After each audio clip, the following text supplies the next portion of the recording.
भूगोल के इस अध्ययन में हमने मृदा के प्रकारों के बारे में जाना।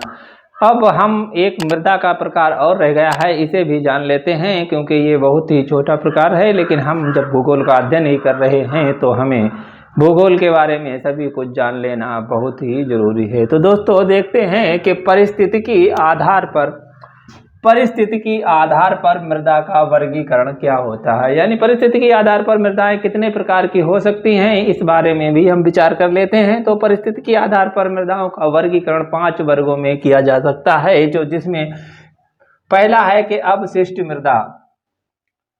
मृदा, वाहित मृदा, जलोढ़ मृदा, वातोड़ मृदा और शैल मलबा मृदा। तो दोस्तों इसके बारे में हम संक्षिप्त चर्चा भी कर लेते हैं कि हमारी जो अवशिष्ट मृदाएं हैं ये किस प्रकार की मृदाएं होती हैं। ये वह मृदाएं हैं यानी कि जो किसी स्थान विशेष क्षेत्र पर मृदाओं का निर्माण हुआ, यानी वहां पर चट्टानें टूटी और टूटकर बारीक हुई, बारीक होने के बाद उनमें वृक्षों या वनस्पतियों का जो उत्पादन हुआ और उन वनस्पतियों के पत्ते सड़के उसमें मिल गए, लेकिन ये मृदाएं जहां पर थीं वहीं पर बनी रहीं, तो इस मृदा को हम अवशिष्ट मृदा के नाम से जानते हैं।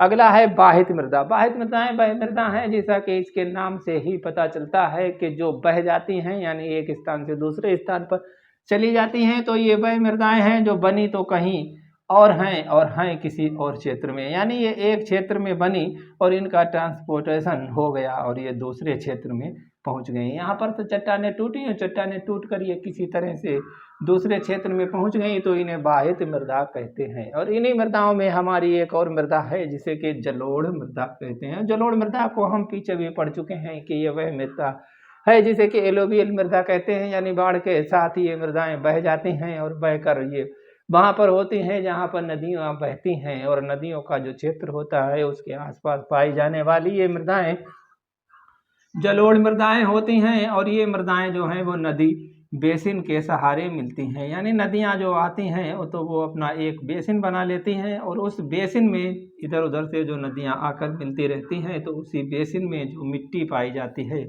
उस मिट्टी को जलोढ़ मिट्टी के नाम से जानते हैं। और अगला है बातोड़ मृदा। बातोड़ मृदा यानी बात माने हवा होती है, तो ये वह मृदा है जो कि हवा द्वारा बनती है, यानी कि ये शुष्क प्रदेशों में जैसे कि रेगिस्तान है, रेगिस्तान में ये बातोड़ मृदा होती है, यानी कि ये हवा द्वारा इनका ट्रांसपोर्टेशन हो जाता है और ये हवा के साथ चलती हैं। जैसे कि किसी क्षेत्र में बहुत ही तीव्र गति से हवा चलती है तो हवा अपने साथ मृदा के कुछ कण लेकर जाती है और ये मृदा के कण आगे बढ़ जाते हैं और ये दूसरे स्थान पर पहुंच जाते हैं, तो इसे बातोड़ मृदा के नाम से जानते हैं। तो अगला और एक हमारा अंतिम है कि शैल मृदा। शैल मृदा कहाँ पर पाई जाती है? ये शैल मृदा उन क्षेत्रों में पाई जाती है जहाँ पर के पहाड़ होते हैं, और पहाड़ों पर ये मृदाएं पृथ्वी के आकर्षण शक्ति के कारण ऊपर से कोई चट्टान अगर है तो वो टूटकर नीचे चल देती है, और ये चट्टान टूटकर जब नीचे आती है तो इससे जो मृदा